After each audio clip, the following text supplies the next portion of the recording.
कहा जाता है कि एक स्वस्थ शरीर में ही स्वस्थ मन का वास होता है, लेकिन आजकल की भाग दौड़ भरी जिंदगी में हम इस स्वास्थ्य से बहुत दूर होते जा रहे हैं। तो आज इस अंतर्राष्ट्रीय योग दिवस यानी 21 जून के इस उपलक्ष्य में हम लेकर आए हैं आपके समक्ष एक योग संबंधित पॉडकास्ट। पर इसी सिलसिले में हमने आज अपने स्टूडियो में दावत दी है मिस्टर अंकित बाली जी को, जो योगा, नेचुरोपैथी और पंचकर्मा एक्सपर्ट है। तो आइए देर ना करते हुए मैं स्वागत करती हूँ मिस्टर अंकित बाली जी का और ले चलती हूँ आपको उनके समक्ष। तो अंकित जी, आपका बहुत बहुत स्वागत है हमारे स्टूडियो सदाए पीर पंजाब में। मैं तहे दिल से धन्यवाद करता हूँ जो आपने अपना कीमती समय मुझे दिया और यहाँ बुलाया। और जो हमारा योगा है, जो हमारी भारतीय प्राचीन संस्कृति है, इसको आपके माध्यम से हम जन जन तक पहुँचाएंगे। इसके लिए मैं आपका तहे दिल से शुक्रिया अदा करता हूँ। तो श्रोताओं, मैं आपको बता दूं कि अंकित जी योगा, नेचुरोपैथी और पंचकर्मा में बहुत आगे बढ़कर काम कर रहे हैं और लोगों को हेल्दी लाइफस्टाइल जीने के लिए प्रेरित कर रहे हैं। तो सर, सबसे पहले मैं आपसे जानना चाहूंगी कि आप कहाँ से हैं और इस क्षेत्र में आपका रुझान कैसे हुआ? मैं सुंदरबनी से हूँ जी सुंदरबनी डिस्ट्रिक्ट राजौरी में है। जी और यहाँ और मैं मतलब सुंदरबनी के साथ साथ भिन्न भिन्न क्षेत्रों पे कार्य कर रहा हूँ, योगा को लेकर, नेचुरोपैथी को लेकर के, जी पंचकर्मा को लेकर के। और मैंने स्वयं देखा है, मेरा स्वयं का अनुभव है, इसने काफ़ी सारा रिजल्ट दिया है और इसने काफ़ी सारे पेशेंट्स जो थे उनको ठीक किया है। और मैं जो काम करता हूँ, मैं योगा और नेचुरोपैथी दोनों को कंबाइन करके काम करता हूँ। अगर ज़रूरत पड़ती है तो पंचकर्मा को भी इस्तेमाल मैं करता हूँ, उसको भी ट्रीटमेंट पे मैं लाता हूँ। पेशेंट के हिसाब से मैं उसको देख लेता हूँ, इसको किस चीज़ की ज़रूरत है, उसी के हिसाब से उसको ट्रीटमेंट दिया जाता है मेरे द्वारा। ओके। तो अंकित जी, जैसे ये माना जाता है कि योगा सिर्फ वेट लॉस करने के लिए एक प्रक्रिया है, लेकिन अगर मैं एक लेमैन की भाषा में आपसे पूछूं कि योगा आखिर है क्या? देखिए, आज योग को केवल व्यवसाय के रूप में देखा जाता है, सिर्फ पैसा कमाने के रूप में देखा जाता है। अगर आप देखेंगे तो योग सिर्फ व्यायाम और आसन नहीं है, ये भावनात्मक एकीकरण, रहस्यवादी तत्व का स्पर्श लिए एक आध्यात्मिक ऊंचाई है जो आपको सभी कल्पनाओं से परे की कुछ एक झलक देती है। मेरा कहने का भाव अर्थ ये है कि जहाँ तक आप सोच भी नहीं सकते, जहाँ तक आप कल्पना कर ही नहीं सकते, उससे परे की एक ये झलक है, उसके परे का एक विषय है योग। अगर पतंजलि के योग सूत्र को योग का मार्गदर्शन मानेंगे तो उन्होंने प्रारंभ पे ही कह दिया था, योगश चित्तवृत्ति निरोधा। योग है चित्त की वृत्ति, यानी मन का रुक जाना। सुनने में ये जितना आसान लगता है, लेकिन मनुष्य की सबसे प्रबल समस्या उसका मन ही है, कैसे उसे वश में किया जाए। देखिए, आसन और प्राणायाम से ये नहीं होगा। अगर वहीं रुक गए तो योग सिर्फ व्यायाम और आसन से अधिक कुछ भी नहीं है, परंतु दुर्भाग्य से वही हो गया। आज आप देखिएगा, लाखों लोग योग सीखते हैं, सिखाते हैं, करते हैं, परंतु फिर भी ये पृथ्वी इतनी संकट पे क्यों है? मनुष्य का जीवन इतना तनावपूर्ण क्यों है? योग को सही अर्थों पे समझना जरूरी है। योग में युज धातु है, जिसका अर्थ है मनुष्य के भीतर जो भी खंड खंड चीजें हमने एक दूसरे से जोड़ना, जैसे मन को बुद्धि से, बुद्धि को भाव से, भाव को अंतस से, ये है योग। परंतु आज क्या है? आज आप देखते हैं ऑनलाइन माध्यम से योग सिखाया जाता है, 7 दिन का सर्टिफिकेट कोर्स कराया जाता है और उस सर्टिफिकेट के आधार पर लोग 7 दिन पे ही अपना सेंटर खोलते हैं और 7 दिन पे ही मेडिटेशन करवाना सिखाते हैं, आसन सिखाते हैं और उनको भी आगे टीचर बना देते हैं। तो बस वही व्यवसाय के रूप में एक रह गया है। बस सिर्फ आप एक अपना लग्जरी इंस्टीट्यूट खोला जाता है, अट्रैक्शन का केंद्र, जानी वहाँ की ऐसी ऐसी चीज़ें लगाई जाती है जो हमें प्रभावित करे, हमें अट्रैक्ट करे, तो लोग बस उसको देख के आते हैं और बीच पे वो खोखला ही होता है, जैसे जाने की मृत शरीर होता है जिसके शरीर पे आत्मा नहीं होती है। बस यही है। जब आप योग को व्यवसाय से बाहर निकल के देखेंगे तो तब आपको पता लगेगा कि योग असल में है क्या। और मैंने आपको जैसे पहले कहा, मतलब आप कल्पना भी नहीं कर सकते, आप सोच भी नहीं सकते, और जहाँ तक आपकी दृष्टि जा ही नहीं सकती, आपकी कल्पना जा ही नहीं सकती, योग उसके परे का विषय है। तो सर आप नेचुरोपैथी से भी जुड़े हैं, जैसे आपने योगा के बारे में बताया, तो ऐसे अगर हम नेचुरोपैथी के बारे में पूछे कि नेचुरोपैथी आखिर है क्या? देखिए, हमारा जो शरीर है 5 तत्वों से बना हुआ है। चीती जल पावक गगन समीरा पंचरचित अति अदम शरीरा। यह मनुष्य शरीर पृथ्वी, अग्नि, जल, वायु और आकाश, इन 5 तत्वों से मिलकर बना हुआ है। और नेचुरोपैथी पे भी हम इन्हीं 5 तत्वों से चिकित्सा मरीज को देते हैं। मर थेरेपी में क्या होता है, हम जो मिट्टी है, मिट्टी कम से कम भी हम 10 फुट नीचे से मिट्टी निकालते हैं, कम से कम 6 फीट लगा लीजिए। फिर उसको हम सूरज और चंद्रमा में उसको सुखाते हैं। फिर उसके बीच हमने जो जल जो हमने धूप पे रखा होता है, उस जल को उस मिट्टी के बीच मिक्स करते हैं, और जैसे आटा कनीर जैसे आटा गूंथते हैं, उसको वैसे गूंथते हैं, उसको सूखने के लिए रख देते हैं। फिर उसके वापस पुनः पानी डालते हैं, उसका फिर लेप करते हैं। और मिट्टी जो है, हमारी जो मिट्टी है, जो अच्छी मिट्टी है जिसके फर्टिलाइजर नहीं है, उसके अंदर 3 करोड़ सूक्ष्म कीटाणु है, जो हमारी बॉडी के लिए, हमारे शरीर के लिए अच्छा है। क्या बात! उस मिट्टी का हम जब लेप करते हैं, और मिट्टी क्या करती है, जो टॉक्सिन है हमारी बॉडी के, बैड बैक्टीरिया, उसको बाहर निकालती है और गुड बैक्टीरिया को अंदर डालती है।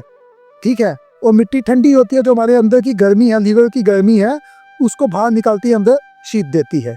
तो नेचुरोपैथी से इस तरह से जल से अलग से ट्रीटमेंट किया जाता है, आकाश तत्व से अलग से ट्रीटमेंट किया जाता है, जल तत्व से अलग से ट्रीटमेंट किया जाता है, अग्नि से अलग ट्रीटमेंट किया जाता है। इस तरह से नेचुरोपैथी पे हम ट्रीटमेंट करते हैं। अभी एक कोई श्रोता आपको सुन रहा है, तो वो योगा स्टार्ट करना चाह रहे हैं, लेकिन कोई एक पुश नहीं मिल रहा है, तो उनको आप क्या कहेंगे कि वो कैसे शुरुआत करे, कब शुरुआत करे, और स्टार्टिंग कौन-कौन से योगा आसन है जिनको वो शुरू करें? और देखिए, अगर कोई भी व्यक्ति है जिसने योगा को शुरू करना, तो योगा आप सिंपल वे पे शुरू कीजिए। कोई इतनी वो नहीं है कि आप इसको गलत भी करेंगे तो आपके जीवन पे साइड इफेक्ट होगा। आप सामान्य तौर पे सुबह 6 बजे उठ जाइए। देखिए, मैं किसी को भी अगर कोई भी पेशेंट आता है या मेरा कहीं पे भी लेक्चर आता है, तो मैं केवल उसकी दिनचर्या को बोलता हूँ, अपनी दिनचर्या को ठीक कीजिए। खाने का शेड्यूल बताता हूँ, कब आपको अपनी बॉडी का टेम्परेचर के अकॉर्डिंग रूम पे टेम्परेचर को रखना है, उसके बाद कब आपको सुबह योग करना है, कब आपको खाना खाना है और कितना खाना है, किस तरह से खाना है, शाम को किस तरह से खाना है, मैं पूरी एक प्रॉपर दिनचर्या उसको बताता हूँ मैं। तो अगर आप चाहेंगे तो मैं आपके श्रोताओं को भी ज़रूर, क्योंकि इस चीज़ का बहुत नीड है। अच्छा, आप जो सुबह 6 बजे का समय है, उस समय 6 बजे वाला कार्टिसोल हार्मोन बड़ा ज़्यादा हाई होता है। ठीक है। आप सुबह 6 बजे नहा धो के फ्रेश हो जाए। योग एक पूजा है जी। एक पद्धति है। ये जो है शिव चिकित्सा से जुड़ी हुई है। योगा और नेचुरोपैथी शिव द्वारा रचित है। ठीक है। आप 6 बजे उठ जाइए। 6 बजे उठ के सामान्य रूप में बैठ जाइए और वज्रासन में बैठिए, किसी भी आसन में बैठिए और सूक्ष्म व्यायाम शुरू कीजिए। सूक्ष्म व्यायाम यानी कि यौगिक वार्म अप। जितने भी आपकी जॉइंट्स की एक्सरसाइज है उनको करना शुरू कीजिए। जिनको आर्थराइटिस की दिक्कत आती है, आप देखिएगा ये अपने जॉइंट्स के करने से ये बड़ा सारा रिमूव किसी भी प्रकार से कीजिए। जितने भी जॉइंट हैं इनकी एक्सरसाइज कीजिए। ये इस तरह से ये जी हाँ, पूरे शरीर की जितनी भी है आप एक्सरसाइज कीजिए। अच्छा, उसके बाद जितने भी सूक्ष्म, अभी मैं यहाँ बैठा हूँ तो सूक्ष्म व्यायाम कीजिए। सूक्ष्म व्यायाम करने के उपरांत आप नौका संचालन आसन की कर लीजिए। नौका संचालन आसन? हाँ, नौका संचालन आसन कर लीजिए। उसके बाद चक्की आसन कर लीजिए। चक्की आसन भी तस्वीर में आपको साथ ही साथ दिख रहा होगा। उसके बाद आप प्राणायाम पे आइए। प्राणायाम? हाँ, प्राणायाम कीजिए। अगर आपको बॉडी को डिटॉक्सिफाई करना है तो योग में षटकर्म की एक विधि है, कपालभाति, योग वाली प्राणायाम का हिस्सा है। कपालभाति, कपाल यानी कि माथा और भाती यानी कि तेज। और मैं आपको एक और चीज बता दूं, ब्यूटी पार्लर बोलेंगे हमारा काम चौपट कराने पे लगे में। कपालभाति का अभ्यास करने से सूरज के समान आपके फेस पे चमक आती है, आपके फेस पे ग्लो आता है कपालभाति। और कपालभाति आपकी बॉडी को डिटॉक्सिफाई करता है। ठीक है। कपालभाति कैसे? मन बैठ के अपने पद्मासन में बैठ के सांस को बाहर छोड़ना, पेट को अंदर लेना। पेट को अंदर लेना और सांस को बाहर छोड़ना। और देखो, जबरदस्ती कुछ नहीं करना, जितना कर सकते हो उतना कीजिए और आहिस्ता आहिस्ता आहिस्ता आहिस्ता इसको बढ़ाइए। तो सर, क्या ये सारे योगासन खाली पेट करने हैं? ये एक प्रश्न रहेगा। खाली पेट करने हैं। और अगर आप सुबह नहीं भी करें, अगर जैसे आपको शाम को करना है, कम से कम भी 4.5 घंटे का गैप होना चाहिए ताकि आपका जो खाना है वो डाइजेस्ट हो गया हो। 4.5 घंटे 4.5 घंटे का। और देखिए खाने की भी अलग अलग विधियां हैं, आपने क्या खाया है क्या नहीं खाया है। सात्विक, राजसिक और तामस 3 तरह के भोजन होते हैं। आपने क्या खाया है और खाना उसी अकॉर्डिंग पचता है हमारे शरीर पे। जैसे कि मीट मांस खाने वाले व्यक्ति हैं तो मीट मांस आप लगा लीजिए 15 से 16 घंटे में पचेगा। अब आपने सात्विक भोजन खाया है तो आपको सामान्य 3 घंटे, 3.5 घंटे, 4 घंटे पे पच जाएगा। और कुछ फास्ट फूड राजसिक खाया है तो वो थोड़ा और टाइम में राजसिक अगर आपने खाया है, राजसिक हमारे योगी पे राजसिक भोजन उसको कहते हैं, जिसके बीच थूम प्याज ये रहता है, वो आपको 4-4.5 घंटे पे पच जाएगा। और सात्विक भोजन वो रहता है जिसके बीच थूम प्याज नहीं होता है, वो आपको 3-3.5 घंटे पे पच जाएगा। तो आपने कम से कम आपने देखना है कि भोजन क्या खाया, उसी के अनुसार आपने योगा को करना है। और अगर खाना आपको नहीं पचा, अगर आपको भारीपन लग रहा है पेट पे, खाना नहीं पचा, तो आप योग को मत कीजिए। तो योग करने के बाद कितने समय के बाद हम कुछ खा सकते हैं? अब खाना योग करने के बाद आप आधे घंटे के बाद कुछ भी खाइए, उसमें कोई दिक्कत नहीं है। बस आप ये देखना है कि योग जब आपने करना था कि जैसे आप कोई भी आसन करेंगे, सूर्य नमस्कार कर रहे हैं, अच्छा उसके बाद सर्वांग आसन कर रहे हैं, वज्रासन। वज्रासन एकमात्र ऐसा आसन है जो आप जिस पे आप बैठ के भोजन भी कर सकते हैं और जिसको करने उपरांत आप भोजन भी कर सकते हैं, वो है वज्रासन। वज्रासन बैठ के आप भोजन भी कर सकते हैं और भोजन खा भी सकते हैं, बाकी कोई ऐसा आसन नहीं है। सर्वांग आसन करें, आप सर्वांग आसन करेंगे, सर्वांग आसन पे आपको कंधों के बल टांगे ऊपर ऐसे करनी होती हैं, तो आप खाना नहीं पचा होगा तो खाना निकल जाएगा, तो वॉमिटिंग हो जाएगी, आपको दिक्कत करेगा। तो इसलिए ये चीज़ें आपको पूरी ध्यान में रखनी है। और सुबह 6 बजे का जो समय है, 6 बजे का समय हमारे लिए सबसे बेस्ट समय है। किसी ने अगर योगा को करना है तो उस समय मेरा कार्टिसोल हार्मोन है वो बड़ा ज़्यादा हाई होता है। सूक्ष्म व्यायाम किए हुए, प्राणायाम किया हुआ, उसके आउटकम बड़े ज़्यादा अच्छे आते हैं हमारे जीवन पे।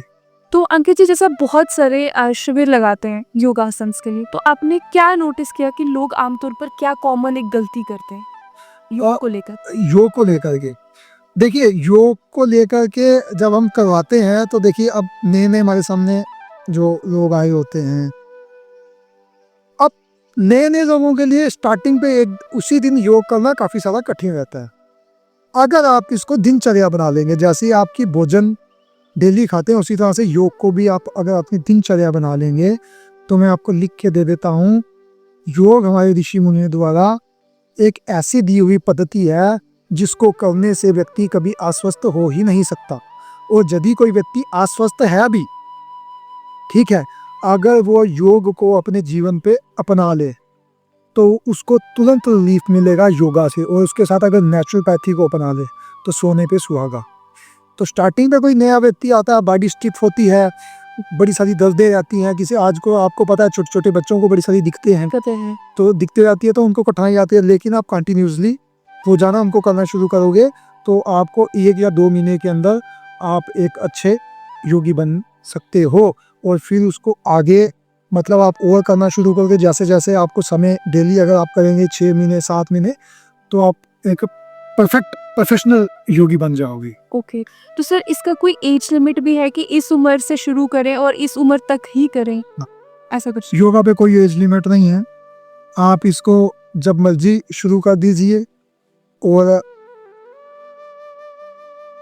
मरते दम तक आप इसको कीजिए। तो योगा पे ऐसी एज ना तो एज लिमिट है ना कुछ है। अभी पीछे मैं आपको एक और चीज़ बता दूं, हमारे जम्मू कश्मीर के सभी वासी इस चीज़ के लिए बधाई के पात्र भी हैं। हमने जम्मू कश्मीर को योगा पे प्रथम स्थान पे लाया है। उधमपुर कहना सॉरी, अयोध्या पे श्री राम जी की नगरी पे कंपटीशन हुआ था नेशनल लेवल का, तो जम्मू कश्मीर हमारा प्रथम स्थान पे आया है। और वहाँ पर जो सबसे एज्ड व्यक्ति थे, योगी थे, उनकी आयु 80 वर्ष की थी। 80 वर्ष की आयु पे वो वहाँ पर थे, योग परफॉर्म कर रहे थे, योग कर रहे थे। और बड़े सारे ऐसे व्यक्ति थे जो सबसे मैंने आपको एज्ड बताया जिनकी 80 वर्ष की आयु थी। तो ऐसा कुछ भी नहीं है कि आप कभी भी योग शुरू कर सकते हैं और हमेशा के लिए योग आप कर सकते हैं। तो क्या कोई ऐसा एक ग्रुप है जिनको हम मना करते हैं कि आप योगा ना करिए, जैसे गर्भवती स्त्रियों को मना किया जाता है या देखिए पेन सर्वाइकल पेन या ऐसा कुछ? देखिए हाँ यही है। अब जिस किसी व्यक्ति को पेन है या दिक्कत है, सर्जरी जिसमें हाँ सर्जरी है, अब सर्जरी वाले को ऑन स्पॉट हम नहीं बोलेंगे सर्जरी है उसको। अब कोई प्रेग्नेंट है या कुछ है, अब उसको मतलब हर योग उसके लिए उपयोगी नहीं, समझ लो। तो मतलब प्राणायाम उसके लिए अच्छा है। अच्छा कुछ सूक्ष्म व्यायाम जो है, सूक्ष्म व्यायाम बैठे बैठे कर सकते हैं, तो इस तरह से योग वो कर सकते हैं, मतलब ये चीज़ें कर सकते हैं। वह वही है कि ये तभी हम कहते हैं कि किसी के अंडर जो कोई प्रोफेशनल है, जो अच्छा जानकार है, अगर आप उसके अंडर बैठ के करेंगे तो आपको उसके लाभ बड़े ज़्यादा अच्छे मिलेंगे, आप गलती नहीं कर पाएंगे। ये तो अंकित जी, जैसे आजकल हमने स्टार्टिंग में बात की थी कि योगा की बात करें या किसी भी पंचकर्मा नेचुरोपैथी की बात करें, बहुत सारे क्लिनिक ऐसे खुल गए हैं जिन्होंने इसको एक व्यवसाय के रूप में शुरू किया है। लेकिन आपका हमने जब देखा तो आप निःशुल्क शिविर लगाते हैं, अपने जहाँ आपका रेजिडेंस है वहाँ पर भी, हॉस्पिटल्स के साथ भी आप काम करते हैं, स्टाफ के साथ भी आप एक सोशल वर्क की तरह काम करते हैं, और भी बहुत सारे एरियाज में जो हैं वो आप निःशुल्क निस्वार्थ अपनी सेवा दे रहे हो। जी तो ये क्यों, और क्यों ही मैं पूछूंगी कि क्यों ऐसा?